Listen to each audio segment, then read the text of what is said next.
السلام عليكم ورحمة الله. أعوذ بالله من الشيطان الرجيم.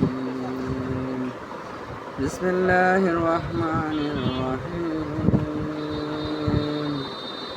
يا أيها الذين آمنوا إذا نودي للصلاة من يوم الجمعة فاسعوا إلى ذكر الله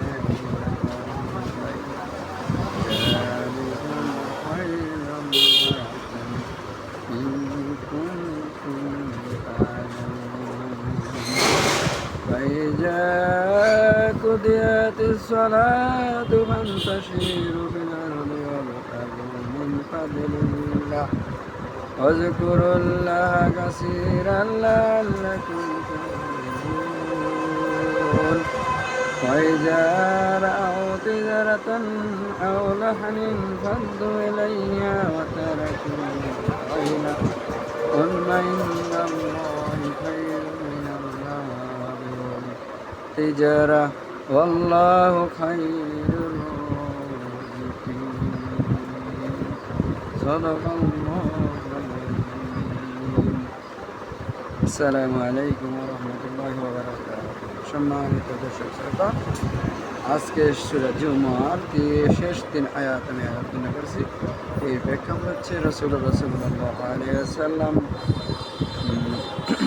জুমার দিনে সকল কাজ করে ফেলে যখন আহ্বান করা হয়, আল্লাহ তাআলা ইয়া আইয়ুহাল্লাযিনা আমানু, শুধুমাত্র আল্লাহ তাআলা মুমিনদেরকেই শুধু বলা হয়েছে ইয়া আইয়ুহাল্লাযিনা আমানু, যারা হে ইমানদারগণ, যারা ইমান এনেছে তাদেরকে বলা হয়েছে। এখানে কোনো হিন্দু, মুসলিম, খ্রিস্টান কাউকে বলা হয়নি, এখানে শুধুমাত্র ইমানদারদেরকে বলা হয়েছে ইয়া আইয়ুহাল্লাযিনা আমানু, ইমানদার ব্যক্তিকে বলা হয়েছে।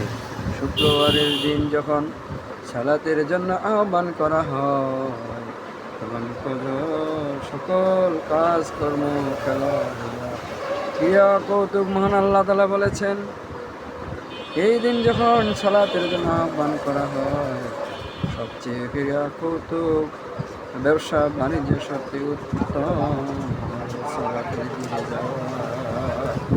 অর্থাৎ যখন শুক্রবারে নামাজের জন্য আহ্বান করা হয় তখন সকল খেলা, কৌতুক, ব্যবসা বাণিজ্য বন্ধ রেখে সালাতের জন্য আমাকে অগ্রসর হতে হবে। এই জন্য মহান রব্বুল আলামিন মুমিনদেরকেই শুধু বলেছে এটা। মুমিনদের কাজ, যারা ঈমান এনেছে তাদের কাজই হলো এই শুক্রবারের দিন সালাতের জন্য অগ্রসর হওয়া। রাসূল সাল্লাল্লাহু আলাইহি সাল্লাম বলেছেন, যখন শুক্রবার আসে খুতবা দেওয়ার আগ পর্যন্ত একজন ফেরেশতা খাতা কলম নিয়ে রেডি হয়ে বসে থাকে।